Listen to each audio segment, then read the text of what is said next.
కాలం చేసే యంత్రజాలంలో బికారిని కుబేరుడిగా మారుస్తుంది. శతకోటీశ్వరుడిని కుటుంబాన్ని ఒక్క రోజులో చెట్టు కిందకు తీసుకువస్తుంది. అది ఎలా తెలుసుకుందామా? ఎందుకు అలా చెబుతుంటారు? కాలాన్ని దైవ కార్యాల కోసము వినియోగించుకోవాలి. అది ఎలా? ఎవరు గొప్ప? అలాగే ఆధ్యాత్మిక అద్భుతాలు, ఇంకా కాలము విలువ, వీటి గురించి తెలుసుకుందామా? తెలుసుకోవాలండి. అన్నీ తెలుసుకుంటే ఆనందంగా, సంతోషంగా మన మనసుని మనం మార్చుకొని సంతోషంగా ఉండవచ్చు. నిజమేనండి. నమస్తే అండి. పూజ చూస్తూ ఆధ్యాత్మిక అద్భుతాల గురించి తెలుసుకుందాం. ముఖ్యంగా ఏంటంటే ఈ లోకం అనేక వింతల వలయం. నిజమే కదండి. ఇదొక యమసభ. ప్రపంచ వింతలెన్నో మనకు తెలుసు, కానీ ఆధ్యాత్మిక వింతల గురించి కూడా ఆలోచించాలి. మనిషి మెదడులో అసాధ్యమని భావించింది అద్భుతం రూపంలో సుసాధ్యమై కళ్ళ ముందు కొలువు తీరుతుంది. భగవంతుడు మనిషిని గొప్ప ప్రణాళికతో సృష్టించాడు. ఈ భూమి మీద అతన్ని మించిన వింత జీవి మరొకరు లేరు. నిజమే కదండి. వింత జీవేనండి మనిషి అంటే. అసలు మనం ఎవరము, అసలు నువ్వెవరు అనే కంట నేనెవరు అనేది మనం తెలుసుకోవాలి. అలా తెలుసుకున్న రోజు ఏమీ మనసులో బాధలు ఉండవండి. అసలు చాలా సంతోషంగా ఉండొచ్చు. నేను అలాగే ఉంటున్నానండి. మీరు కూడా తప్పక అలాగే ఉండాలని ఇలా వీడియోని చేస్తున్నాను. మహాభారతంలో అన్నింటిలోకి గొప్ప వింత ఏంటి అని యక్షుడు ఒక గాఢమైన ప్రశ్న వేస్తాడు. తన తోటి వారు మరణించినా తాను మాత్రం ఈ లోకంలో శాశ్వతంగా ఉంటానని మనిషి భ్రమిస్తూ ఉంటాడని ధర్మజుడు సమాధానం చెబుతాడు. పోయిన వారి గురించి రేవులో మునుగుతూ దుఃఖపడుతూ ఉంటారు ఉన్నవాళ్ళు. తరువాత వంతు తమకు వస్తుందని వాళ్ళు అలా యముడికి ఒట్టేసి మరీ చెబుతారని దూర్జటి ఆ దుఃఖానికి వింత అర్థం చెప్పాడు. శ్రీరామచంద్రుడి పాదధూళికి శిల స్త్రీగా మారడం ఒక అద్భుతం.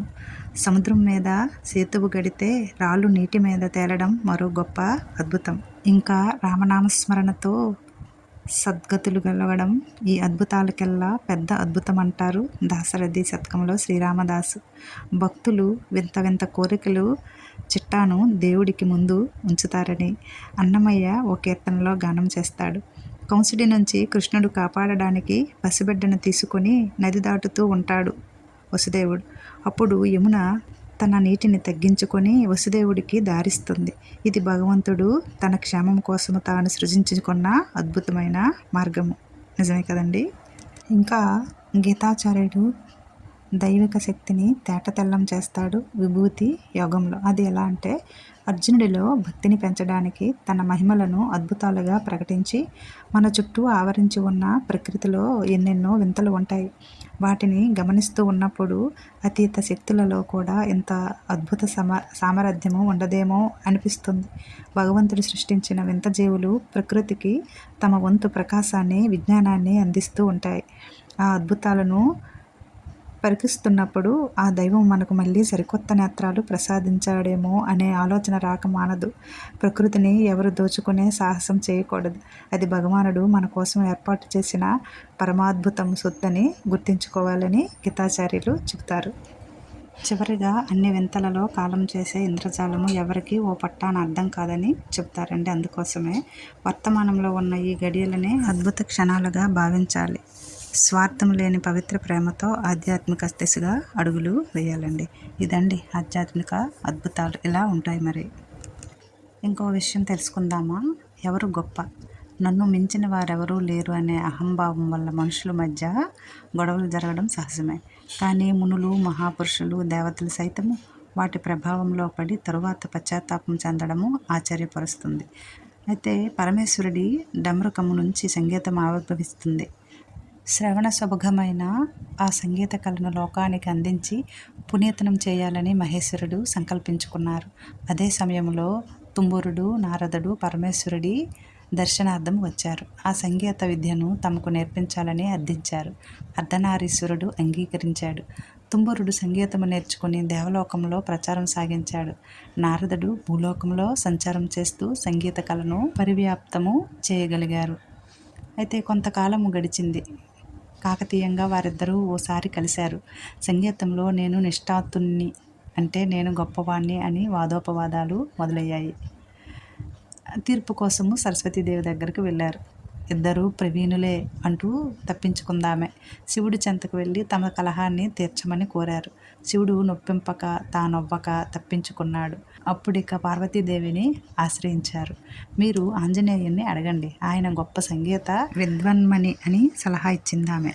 అప్పుడు తుంబుర నారదులు వింధ్యాపర్వత ప్రాంతంలో తపస్సు చేసుకుంటున్న హనుమని చేరి, పవనసుత, మమ్మల్ని పరీక్షించి మా ఇద్దరిలో గొప్ప ప్రతిభాశాలి ఎవరు చెప్పాలి అని కోరారు. మీ వీణలు ఇవ్వండి ముందు అన్నాడు. గురుడు తన కళావతిని నారదుడి మహతిని హనుమకు ఇచ్చి ఎదుటి కూర్చున్నారు. మారుతి తన సుమధుర స్వరంతో గానం చేయడం మొదలుపెట్టాడు.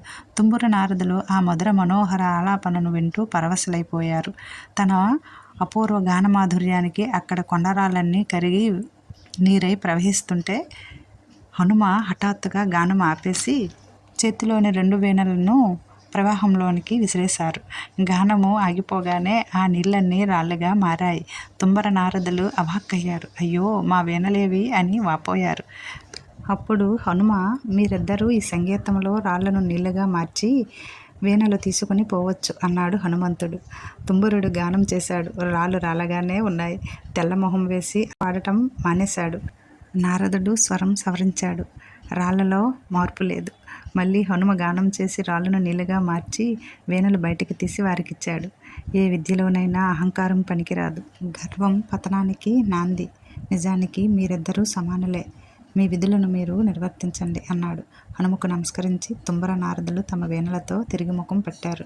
నేనే గొప్పవాణ్ణి అన్న అహంకారము ఎక్కువైతే ఎవరికైనా భంగపాటు తప్పదని ఈ వృత్తాంతము తెలియజేస్తుంది. చాలా గొప్పగా ఉంది కదండి. వీడియో చాలా బాగుంది కదండి. నెక్స్ట్ వీడియో కోసం సబ్స్క్రైబ్, లైక్ తప్పకుండా చేసుకోండి. మిగతాది నెక్స్ట్ వీడియో.